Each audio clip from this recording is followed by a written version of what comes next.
6월 한 달 사랑에 있는 삶이라고 하는 주제를 가지고 말씀을 나누고 있습니다. 6월은 특별히 나라 사랑과 관련된 일들이 참 많죠.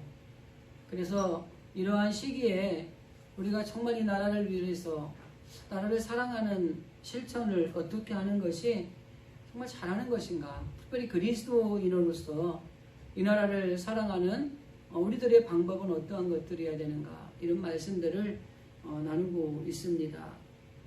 하나님을 사랑하는 것이 가장 먼저죠. 그리고 이웃을 사랑하는 것이 그 다음이고, 이게 성령의 계명입니다. 제1의 계명은 하나님을 사랑하는 것이고, 제2의 계명은 이웃을 사랑하는 것이고, 그 이웃 사랑이 결국 이 나라를 사랑하는 것과 같은 맥락입니다. 저는 그리고 여기 하나를 더 추가하는데, 자기 자신을 사랑할 줄 알아야 된다고 하는 것을 꼭 말씀을 드립니다. 그래서 첫 번째 시간으로 그리스도인의 나라 사랑은 어떠한 것인가라는 말씀을 우리가 좀 나눴고요. 두 번째는 나라를 위해서 눈물을 흘리는 사람들을 살펴보면서 정말 이 시대의 나라를 위해 눈물을 흘리는 이런 그리스도인들, 나라 사랑의 실천이 필요하다라는 말씀을 드렸습니다. 그리고 오늘은 세 번째로 이 시대의 나라 사랑이라고 하는 주제를 가지고 좀 말씀을 나누려고 합니다. 이번 주간에는 6.25 우리 전쟁을 또 어려움이 있었던 그 사건이 있던 주간이죠.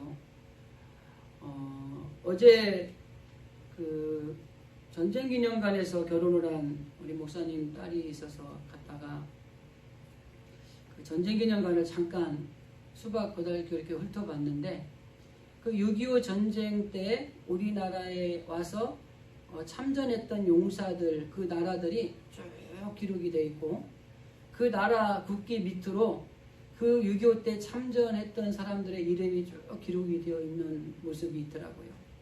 그리고 사망한 국군이라든지 이 유엔 참전국들의 사망한 사람들의 또 이름도 기록이 되어져 있어요. 그걸 보면서 그런 생각을 했습니다. 자, 이 6.25라고 하는 이 전쟁의 어려운 시기에 이 나라를 위해 목숨을 버려가면서 정말 싸웠던 이들이 있었기에 지금의 우리나라 이 대한민국이 있는 것이 아닌가. 그러면서 한 가지 생각을 해봤습니다. 그 옛날에 우리가 위기 속에 있고 어려움 가운데 있을 때 나라를 사랑하는 방법과 지금 21세기 2021년을 살아가는 우리들이 살아가는 이 시대에 나라를 사랑하는 것은 조금은 좀 다르지 않을까라는 생각을 해봤어요. 지난번에 말씀 나눌 때 그런 얘기를 드렸죠. 위기의 순간이나 어려운 순간에는 투사나 용사나 이런 사람들이 필요하죠. 여러분, 일제시대 때 나라를 빼앗긴 슬픔을 가지고 아픔을 가지고 나라를 찾기 위해서는 정말 투사가 필요해요. 목숨을 내놓고 순교하는 순교자들이 필요한 시대입니다. 그게 나라 사랑을 할 수 있는 최선의 방법이었던 거예요. 근데 지금 우리가 살고 있는 이 시대는 그런 투사나 용사가 필요한 시기가 아니라 성경에 등장하는 나라를 사랑했던 인물들처럼 호구한 애국의 이 애국자들이 필요한 시대라고 하는 겁니다. 그래서 우리는 그리스도인들이 내가 나라를 사랑하는 애국자인가 한번 우리가 생각해 보셔야 돼요. 그리고 그리스도인들은요, 적어도 나라를 사랑하는 애국자들이 되어야 되는 것입니다. 그래서 오늘은 이 시대의 나라 사랑의 방법은 또 어떤 것들이고 이 시대의 나라를 사랑하는 것은 어떠한 것들인가를 좀 본론에서 살펴보려고 합니다. 한 20년 전에 있었던 우리나라의 큰 스포츠 축제가 하나가 있었죠. 2002년 한일 월드컵입니다. 이 나라 사랑 이야기를 보면서 그때 기사를 하나 보는데 이런 내용이 있더라고요. 2002년 한일 월드컵 때 감동을 주었던 대조적인 두 사건이 있었습니다. 하나는 우리 대한민국 국민들이 어린아이부터 이 노년에 이르기까지 상관없이 이 광화문이나 시청에 모여서 그냥 대한민국을 외쳐가며 그 응원했던 응원의 물결, 세계에서 놀랄 정도로 그런 걸 보면서 야, 우리 대한민국이 정말 국민들이 이 나라를 정말 사랑하는구나, 이 스포츠라고 하나 가지고도 이러한 감동의 물결을 줄 수가 있구나, 그러면서 이 감동을 주는 사건이 하나가 있었어요. 그런데 또 하나 대조적인 월드컵 때 있었던 사건이 스페인과 이 경기에서 승부차기까지 가는 혈투를 벌이다가 패한 아일랜드라고 하는 나라가 있습니다. 이 아일랜드라고 하는 나라가 패배해서 고개를 푹 쳐박고 본국으로 돌아갔어요.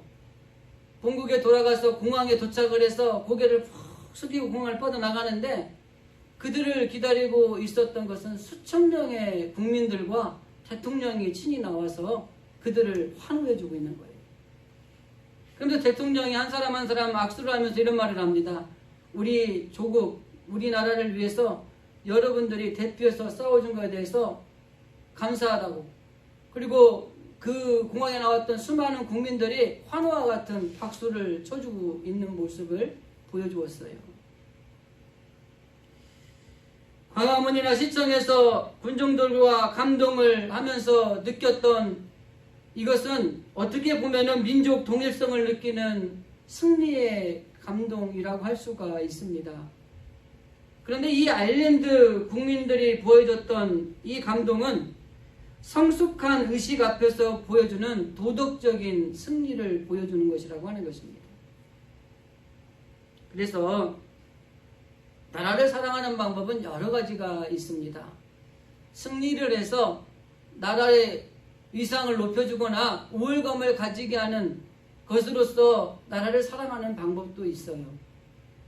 하지만 때로는 패배를 통해서 성숙한 품위와 자존심을 지켜내 보여주는 도덕적인 이 승리를 통해 보여주는 나라 사랑의 모습도 있다고 하는 것입니다.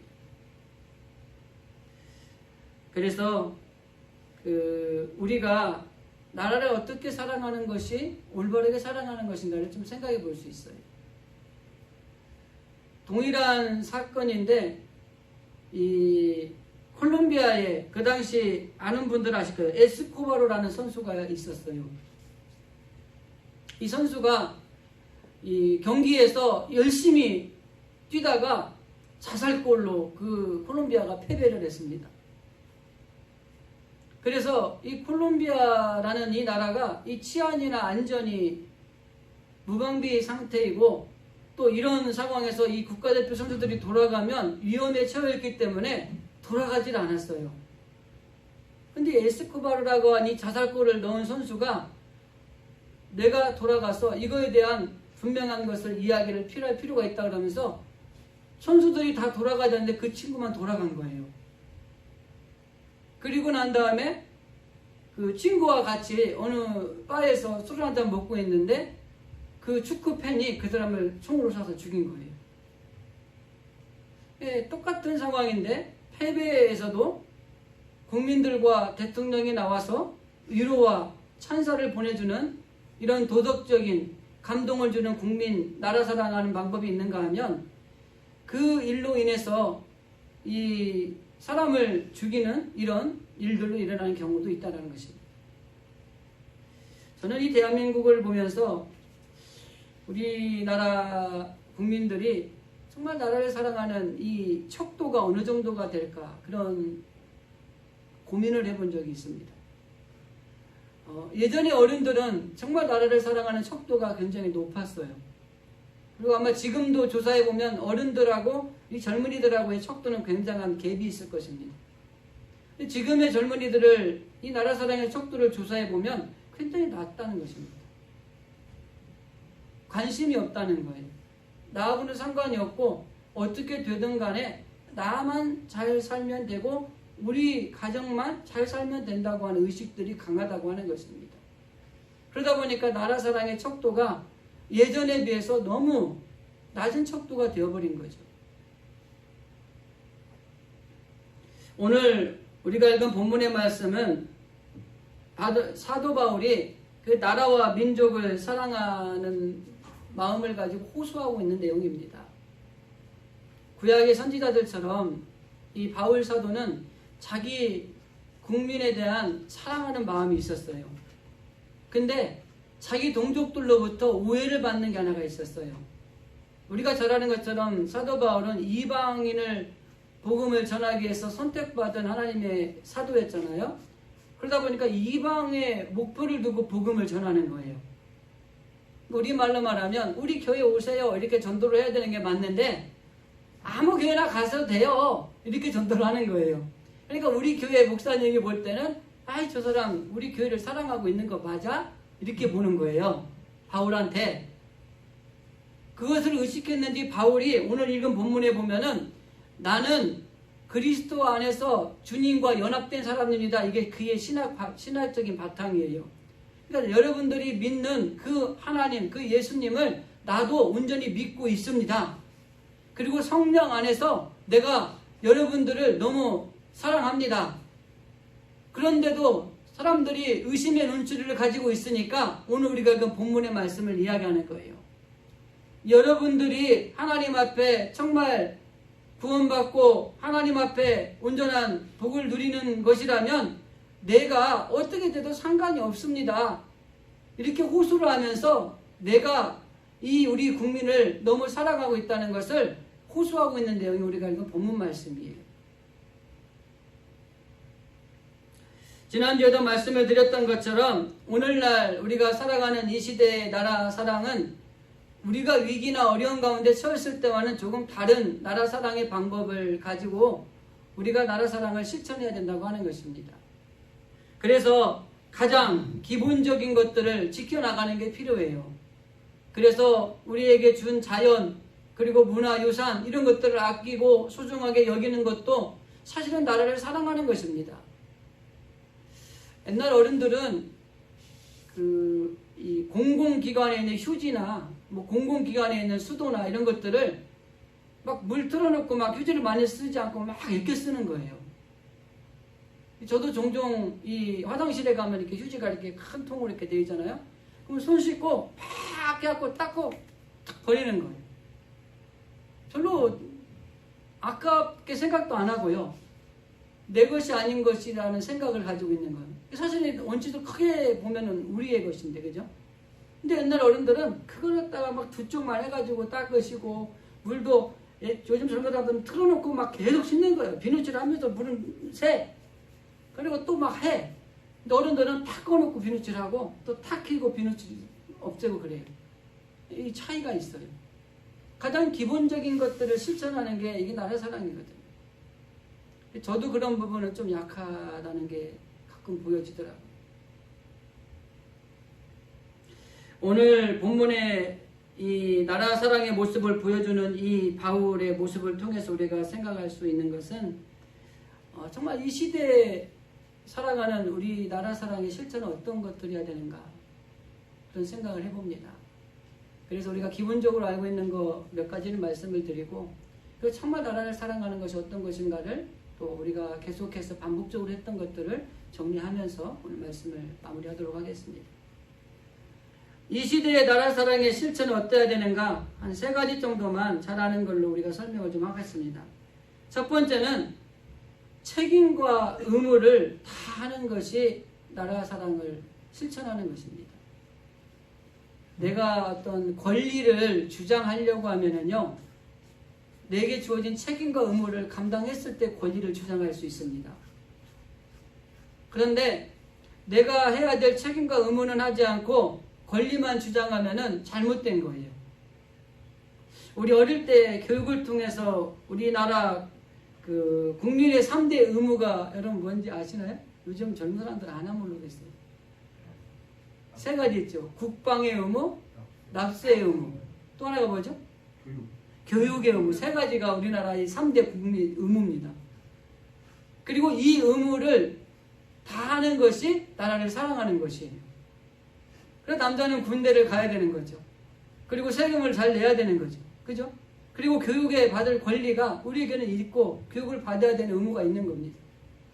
이 책임과 의무를 다하는 것이 나라를 사랑하는 것입니다. 미국의 유명한 대통령 존 F 케네디 대통령이 취임 연설을 아주 유명하게 한 연설이 있잖아요. 그래서 그 취임 연설로 국민들에게 호응을 아주 열광적으로 받습니다. 그 취임 연설의 핵심이 이겁니다. 나라가 여러분들을 위해 무엇을 해줄까를 생각하지 마시고 내가 나라를 위해 무엇을 할 것인가를 생각하십시오. 아니 나도 할 수 있는 얘기인데 그분이 먼저 해가지고 참 멋있어요. 여러분 이거는 신앙도 마찬가지입니다. 하나님이 나에게 무엇을 해줄 것인가를 바라지 말고 내가 하나님을 어떻게 섬길 것인가, 하나님을 어떻게 기쁘게 해드릴 것인가를 생각하는 신앙을 가지고 살아가는 게 필요해요. 근데 오늘날 많은 국민들이 뭐라고 얘기를 하냐면 나라가 나한테 해준 게 뭐가 있는데 라고 불평과 불만을 토로하죠. 그러니까 우리는 나라와 정부가 우리에게 뭘 해줘야 된다라고 생각을 하는 거예요. 뭐 맞습니다. 그러나 분명히 앞에서 말씀드린 것처럼 내가 해야 될 책임과 의무를 감당을 했을 때에 그 권리를 우리가 주장할 수 있는 겁니다. 그래서 나라가 정말 우리가 지켜야 될 책임 또 지켜야 될 의무가 있다면 그것을 잘 실천함으로 나라 사랑의 실천을 통한 우리 국민들이야말로 그 권리를 받을 수 있는 자격이 있는 거예요. 근데 종종 보면은 이 사람들을 만나서 너무 힘들고 어려워서 그렇죠. 그럴 때마다 하는 이야기가 뭐냐면 나라가 대체 우리한테 해준 게 뭔데? 이거 나라가 이거 해줘야 되는 거 아니야? 라는 말들을 종종 합니다. 그래서 이 존 F 케네디 이 미국 대통령이 이 말을 통해서 이 모든 어떤 국민적인 열광을 얻는 유명한 취임 연설이었다고 하는 것입니다. 마찬가지로 저와 여러분도 나라를 사랑하는 첫걸음이 우리가 책임과 의무를 먼저 실천하는 것이라고 하는 것입니다.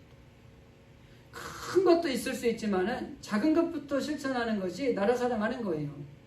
길가에 쓰레기 하나 줍는 것도 나라를 사랑하는 것입니다. 지나가는데 허비되는 소비되는 어떤 것들이 있으면 수도꼭지 하나 잠그는 것도 나라 사랑하는 거예요.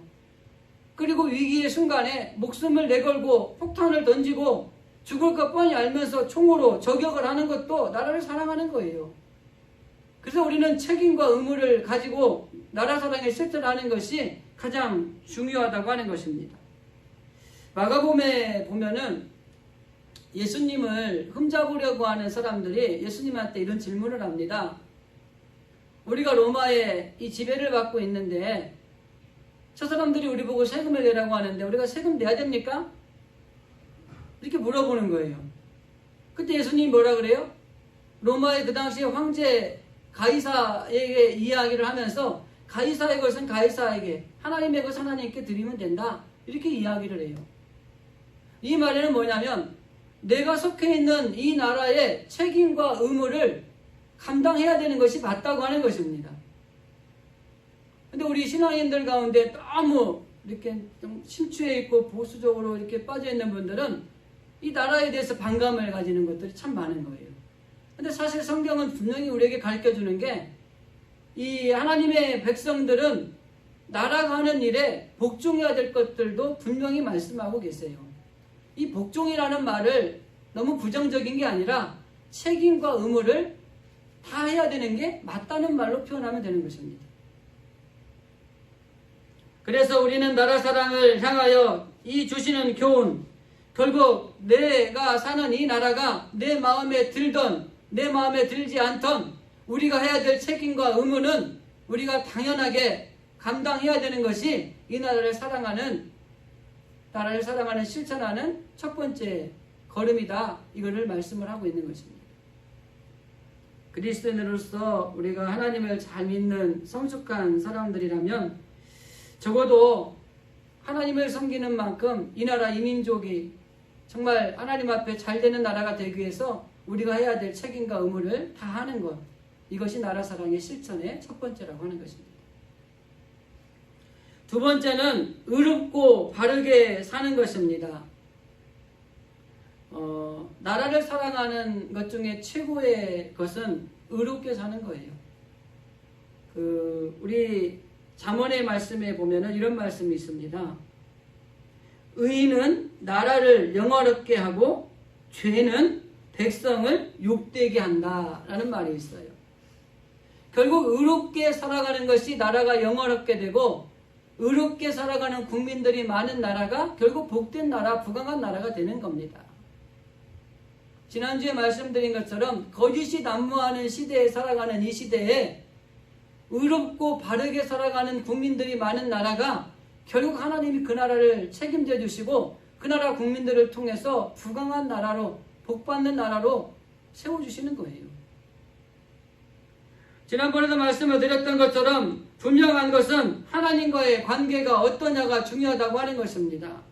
성경에 보면은 많은 성경의 이 말씀들 가운데에서 의롭고 바르게 살아야 될 것들을 자주 말씀하고 있는 것들을 볼 수 있습니다.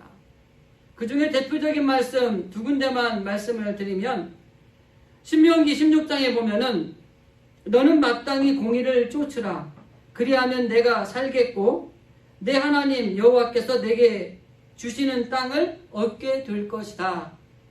의롭게 살아가는 것이 결과적으로 하나님 안에서 우리가 살 수 있는 길이고 결국 하나님이 주시는 땅을 기업으로 얻는 복된 삶을 살아갈 수 있는 것입니다.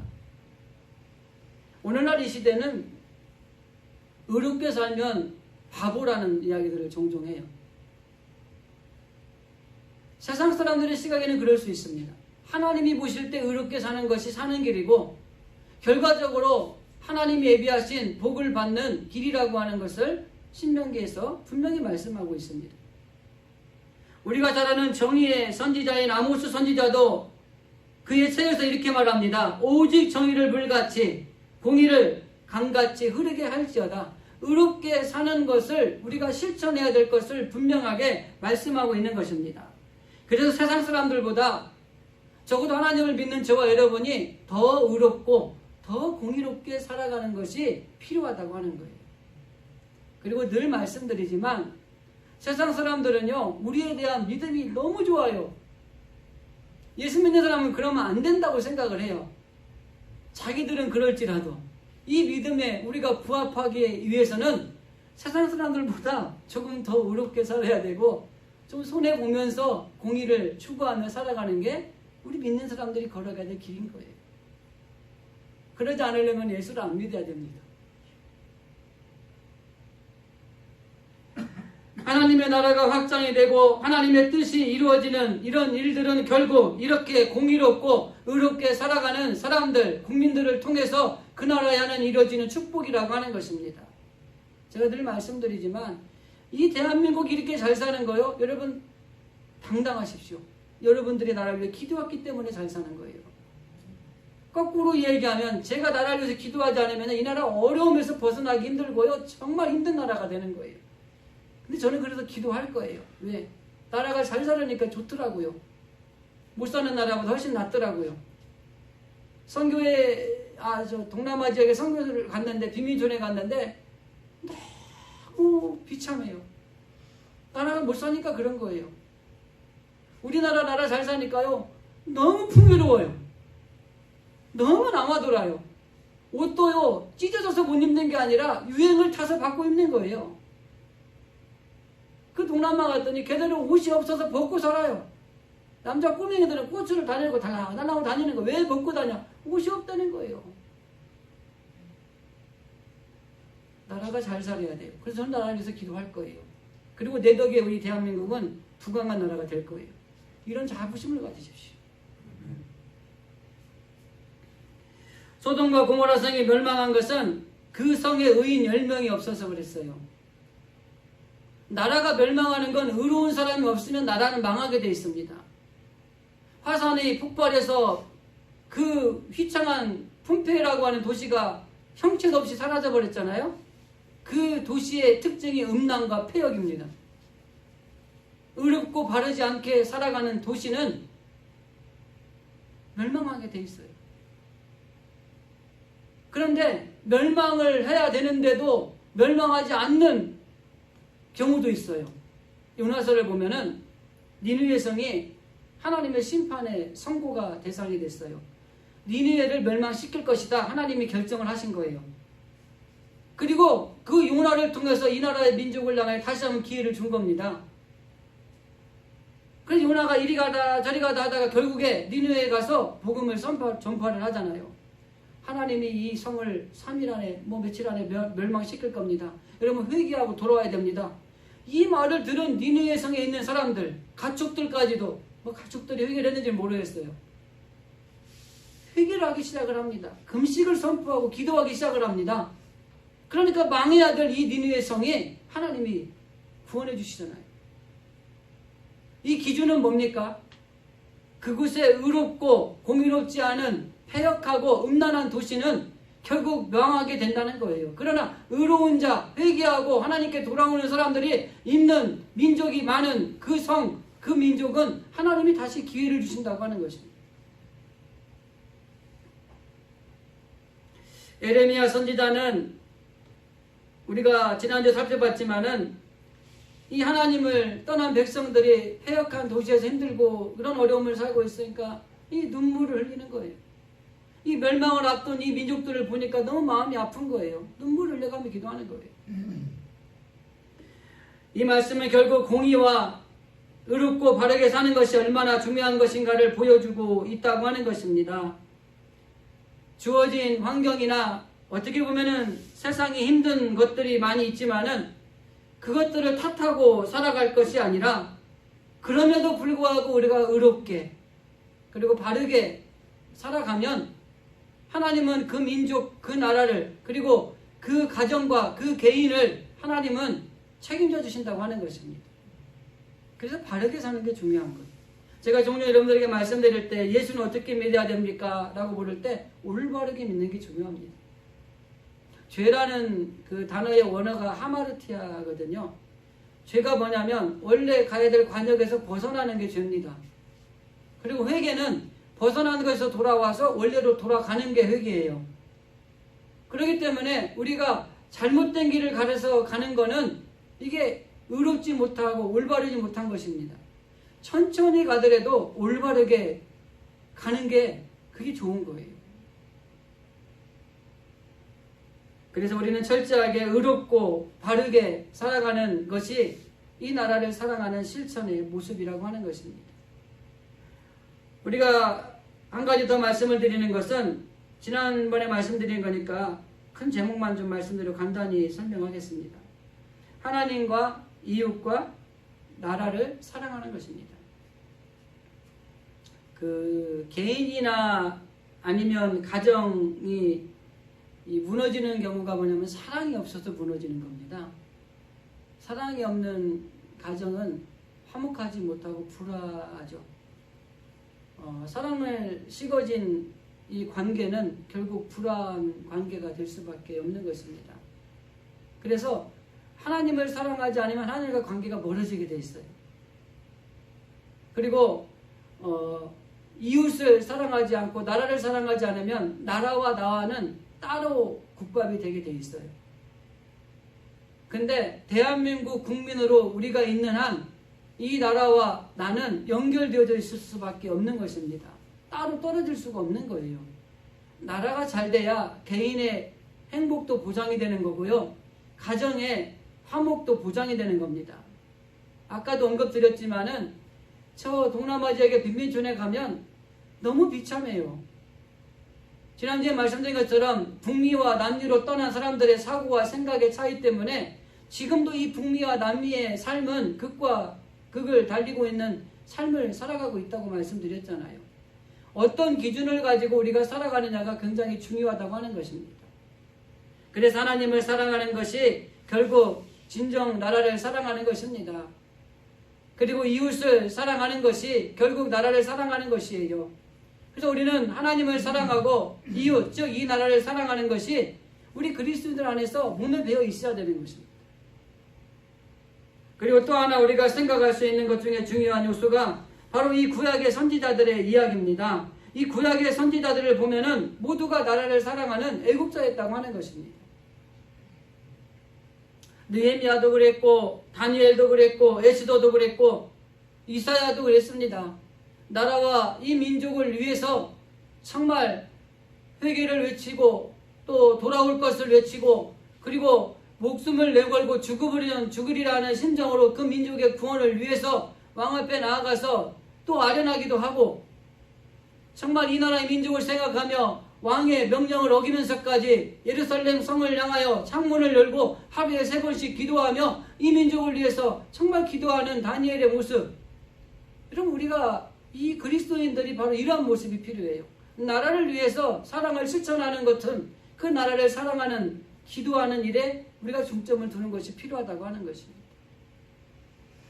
그래서 마태복음 23장에 보면은 예루살렘을 향하여서 안타까운 마음의 표현을 한 예수님의 모습이 등장을 합니다. 제가 좀 읽어드릴게요. 예루살렘아 예루살렘아 선지자를 죽이고 내게 파송한 자를 돌로 치는 자여, 암탉이 그 새끼를 날개 아래 모음같이 내가 내 자녀를 모으려고 한 일이 몇 번이더냐. 그러나 너희가 원하지 아니하였도다. 보라, 너희 집이 황폐하여 버려진 바 되리라. 그리고 이 예수님이 나라를 멸망을 앞두고 너무나 안타까운 마음에 이렇게 이야기를 했고, 결국 주 70년에 로마에 의해서 예루살렘이 완전히 멸망을 하는 그런 결과를 초래하게 된다고 하는 것입니다. 국민들이 나라를 사랑하는 마음을 가지고 있지 않으면 나라는 힘을 잃어버리게 되는 것입니다. 그래서 우리는 진정으로 나라와 민족을 사랑해야 됩니다. 지금 우리나라도 보면은 많은 어려운 일 가운데 있잖아요. 정치적으로 보면 이제 지도자를 또 선출해야 되는 투표를 앞두고 있고, 그리고 경제적으로도 뭐 많이 이렇게 올라가고 있지만 그래도 여전히 어려운 가운데 있고, 코로나라고 하는 이 전염병은 여전히 아직도 우리 가운데서 함께 동거하면서 여전히 우리를 불안하고 두렵게 만들고 있는 이런 일들이 있습니다. 자, 이러한 일들 앞에서 우리가 정말 중요한 것은 이 나라와 민족을 사랑하는 실천을 위해서 정말 우리가 이 나라와 민족 그리고 이 이웃을 사랑하는 마음을 가지고 실천하는 게 필요하다고 하는 것입니다. 자, 그러면은 나라를 실제적으로 사랑하는 것은 무엇일까요? 반복된 내용이니까 짧게 말씀드립니다. 앞에서 계속 언급하면 나라와 민족을 위해서 기도하는 겁니다. 제가 성경을 봐도 그렇고 제가 개인적으로 생각하는 것도 그리스도인들이 나라와 민족을 가장 최고로 애국할 수 있는 게 뭐냐면 기도하는 거예요.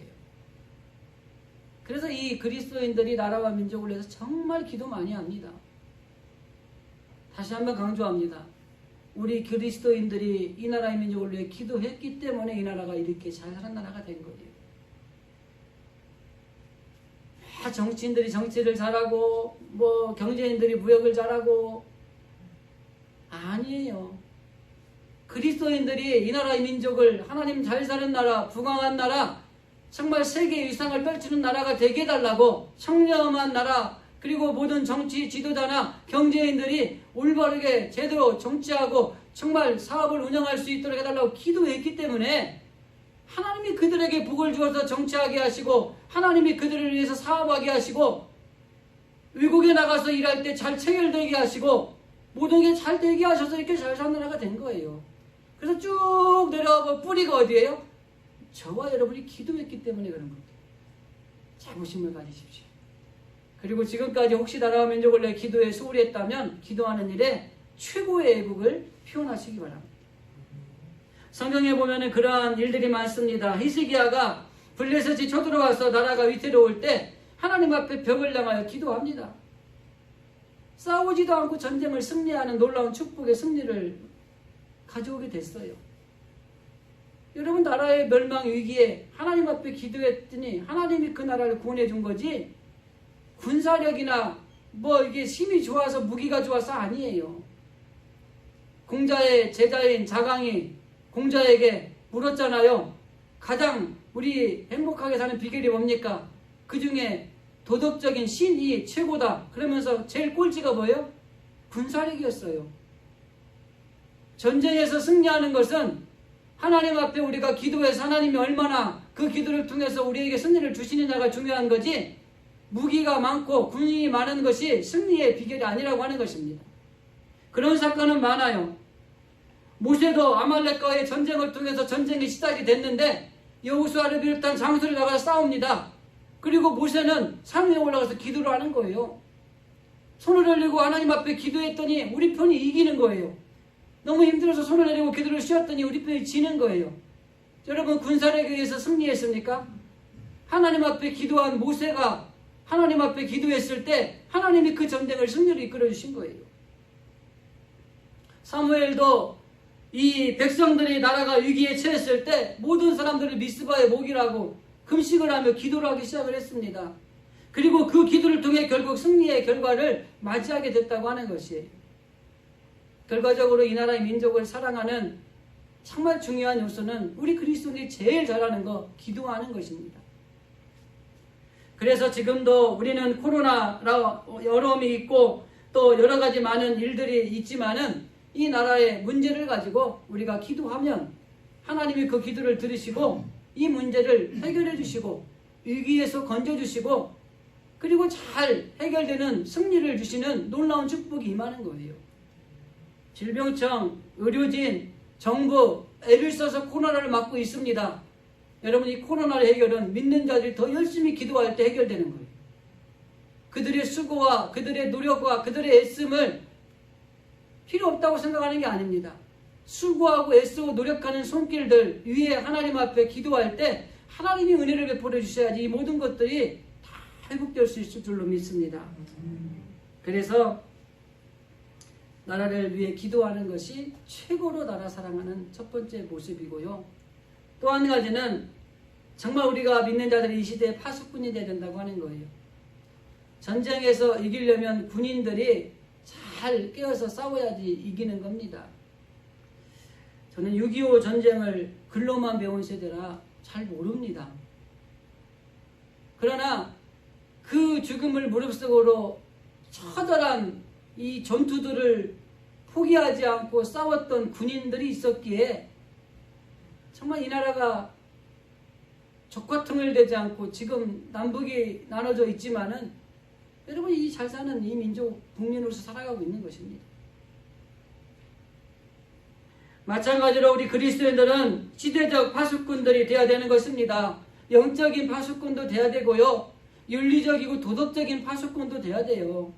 세상이 다 그렇게 산다고 우리도 그래도 되지 뭐 이게 아니라 윤리적으로 도덕적으로 파수꾼이 돼야 됩니다. 군인들이 저 적부를 파수하는 것처럼 이 사단의 세력을 우리가 영적으로 파수하며 여러분 지켜내야 되는 거예요. 그럴 수도 있지라고 하는 이런 나태한 마음들이 우리에 들어오지 않도록 아닌 건 아니라 분명히 말할 수 있는 것들이 필요하다고 하는 것입니다. 그래서 죄에 대해서는 우리가 먼저 깨끗해야 된다고 하는 것입니다. 그리고 세례 요한이나 아니면 아모스 같은 이런 선지자들이 죄에 대해서 단호하게 했던 것처럼 조금 단호할 필요성이 있어요. 얼버무리면 안 되고 같이 하나가 돼 상류가 돼도 안 된다고 하는 것입니다. 아닌 것은 아니고 또 남들이 옳은 것을 아니라고 하면 옳다고 얘기할 수 있는 것이 이 영적인 파수꾼들이 가져야 될 우리들이 가지고 있어야 될 모습이라고 하는 거죠. 진짜 이러한 모습이 나라를 사랑하는 것입니다. 그래서 지난번에 말씀드렸던 것처럼 좀 역사의식을 가지고 나라의 일에 관심을 좀 가지기도 하시고요. 그리고 그 아픔이나 어려움들이 있으면 나의 아픔으로 동일시 여기고 정말 그 눈물에 흘려가며 기도했던 선지자들처럼 이 나라를 위해서 눈물을 흘려가며 기도하고 이런 것들이 어떻게 보면 우리가 영적인 파수꾼으로서 우리 그리스도인들이 해야 될 모습이라고 하는 것입니다. 그리고 가장 중요한 한 가지만 더 말씀을 드리면 이 민족을 복음화시키는 것이 나라를 사랑하는 겁니다. 여러분 이 민족이 다 하나님을 믿는다고 생각해 보세요. 멋지지 않습니까? 그리스도인이 90%, 95%다 이런 나라를 만든다는 게 정말 놀라운 축복의 나라가 될 것 같아요. 그래서 정말 중요한 것은 이 나라 복음화를 위해서 우리가 힘쓰고 애쓰는 것이 이 나라를 사랑하는 것이라고 하는 것입니다. 하나님의 나라가 확정이 되고 하나님의 뜻이 이루어지는 이 나라가 정말 민족으로 복음화되는 이 일들을 위해서 우리가 해야 될 일들이 무엇인가를 늘 찾고 기도해야 된다고 하는 것이에요. 바울 사도가 자기 민족이 예수를 믿고 구원받는 것을 원한다고 말을 하지 않습니까? 그러면서 만일에 이 자기 민족들이 구원을 받는 일에 이런 일들이 방해가 된다면 내가 저주를 받아도 괜찮다고 그렇게 호소를 하고 있는 것이 이 9장 1절 말씀이에요. 이 말씀을 통해 사도 바울이 얼마나 마음이 정말 이 나라의 민족을 그리고 이 국민들을 사랑했으면 고륙 지친과 자기 민족이 복음화를 위해서 내가 정말 하나님 앞에 저주를 받아도 상관이 없습니다. 이렇게 호소를 하고 있지 않습니까?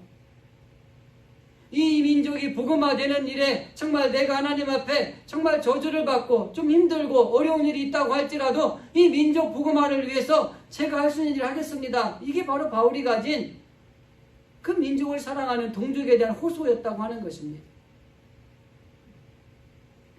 말씀을 정리하겠습니다. 이 시대를 살아가는 우리 그리스도인들, 특별히 우리들이 나라를 사랑하는 것은 주어진 책임과 의무를 잘 감당하는 것입니다. 더 나아가서 의롭고 바르게 살아가는 것입니다. 그리고 하나님과 나라와 이웃을 사랑하는 걸 실천하는 것입니다. 그럼 이 나라를 사랑하는 실천의 방법은 무엇입니까? 기도하는 것이요, 영적인 파수꾼이 되어 있는 것이요, 이 민족을 복음화를 위해서 우리가 해야 될 일을 감당하는 것입니다. 이게 이 시대의 나라 사랑의 실천의 모습이라고 하는 것입니다. 오늘 예배를 드리는 우리 진실의 모든 성도들이 정말 이 시대의 나라를 사랑하는 이 실천자들이 다 되셔서 정말 우리 때문에 이 나라가 하나님 안에서 잘 되고 승리하고 복받는 그런 나라가 될 수 있도록 나라 사랑을 실천하는 우리들이 되어줄 수 있기를 주님의 이름으로